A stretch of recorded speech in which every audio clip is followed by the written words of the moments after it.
Okay, so welcome all. A bit about myself. Well, my name is Alejandro. I come from Spain and I've studied economics in Madrid and also in Stuttgart. And I'm about to finish my data science bootcamp at SPICE. About my job experience, I've been data analyst in Berlin. And also I joined a fintech from London as a financial operation analyst a few months ago, also here in Berlin. So that's about me. Let's go about the project. My project is about Kubernetes and why I choose Kubernetes. So first of all, because it's a challenge. It was, and it is actually a challenge, Kubernetes itself, because we haven't talked much about it in the course. So it was pretty new for me. And I basically wanted to see myself in this situation of having to learn a technology from the beginning by my own. And so far, like, I think I learned a lot of things, but there is much more to learn yet. The second thing is because I think Kubernetes is the state of the art from my point of view when it comes of technologies of container orchestration. I think Kubernetes is the technology that most companies are using. And also because the name, I think, is a pretty cool name, Kubernetes. And I made some research and it actually came from the ancient Greek and it means captain or commander, which I think is pretty convenient for the technology. But what it actually is Kubernetes. So Kubernetes works pretty close by Docker. So a few words about Docker first. Docker is a tool that enables you to put application into containers. Inside those containers, you will have the application and also all the libraries and dependency that the application needs to work. So having a container means that it's isolated from the rest of your machine or your virtual machine. So if it fails or crashes, your machine won't be affected. So the job of Kubernetes is to manage and orchestrate all those containers. So make sure that they can communicate with each other. Kubernetes can duplicate containers in case you have an overload and so on. That's really a 10,000 feet view about Kubernetes because it's so complicated, but I think for the basics is enough. A bit of architecture knowledge. So if we go from inside out, from the smallest to the largest component, the cubes here are the containerized apps, the application that we talk about, in my case are in Docker. The purple figures, they are the volumes. The volumes are basically where the application stores the data that it's generating.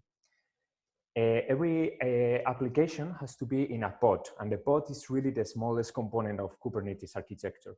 So every pod has to have one application, and then we have the node, which is the hexagon here, and the same as the pod. Every node has to have at least one pod, and through the node we can communicate with other nodes also. So if we zoom out a bit, this is like an easy structure of Kubernetes. So we always will have a master node surrounded by worker nodes, which I think they were called minions before, I don't know, but it's the same thing. Then in the master node, very important, we have the deployments, and a deployment is the component responsible for creating and updating every instance of the application. Also, second most important, I think, the service, represented here by the dashed line.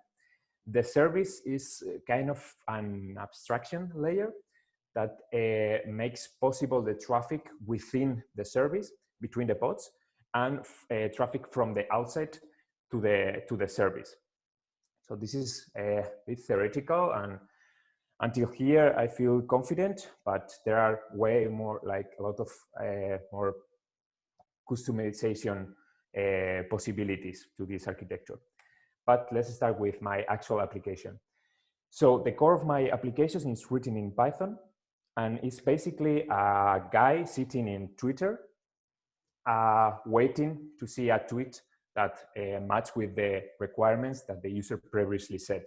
So let's say if I said that I want just tweeters from Berlin, or I want tweets that are talking about data science, I will set that, and the listener will just wait until it sees one of these tweets.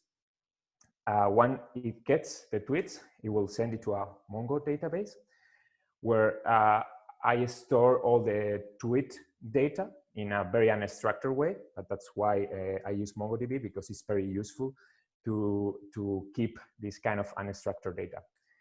The third step will be another Python script will retrieve information from the Mongo database and perform a transformation, an LP transformation, to get the scores, the sentiment scores of the tweet.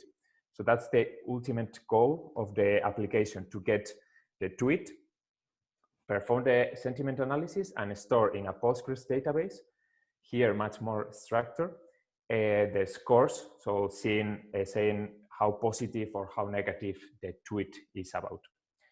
So what's the downside of this pipeline? If one of these components fails, the whole pipeline will crash. So how do I solve that? Putting everything into containers. So this way, if a step of the pipeline fails, obviously the communication will stop, but we will still have this collector up and running, collecting tweets and sending them to the Mongo database. So we will have to manually upload again our Docker container, which that's where Kubernetes is helpful. Putting all the pipeline, all the containers into Kubernetes allows us to not have to deploy manually the container. So if one of them fails, Kubernetes will automatically upload it. And also, let's say we are listening about tweets in data science, and there is a very disrupting technology coming up. So a lot of people tweeting, and there is a lot of workflow for especially for this collector container. So Kubernetes will get that and say, okay, I'm gonna duplicate the container, and these two new containers will talk to each other and work side by side to get all the tweets and make sure there isn't any tweet missing. And that way, Kubernetes is balancing the load of the work through all the containers to make sure all the resources are optimally used. What's next? Okay, this is my Kubernetes dashboard. So at the end, when I finally managed to deploy the application, I have this pretty beautiful greens, because I've been seeing red for a long time. And here you can manage your deployments, your pods. I decided to put all the containers in one pod because that make the communication much easier. You have the replicas here in case one pod fails.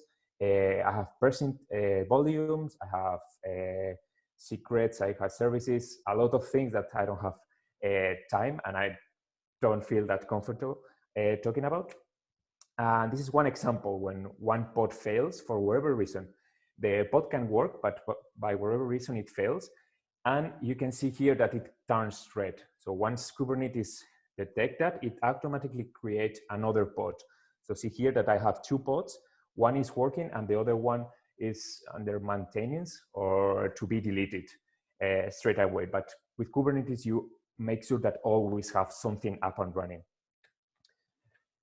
So I also did a dashboard in Grafana to see the behavior of all the containers. So here is just the CPU used by the individual container. So obviously the collector, which was the first step, the one using more CPU because it has to be all the time running and going into Twitter. Then we have this memory use, which also shows that the database is very fast increasing the memory using. And also all these up and downs, I have to investigate that. So that's a future improvement. But I think those are the moments where a container goes out and Kubernetes recreated again. So as a fun fact, I had to upload some Docker images to be able to deploy everything. And since they were from myself, I could see here the downloads.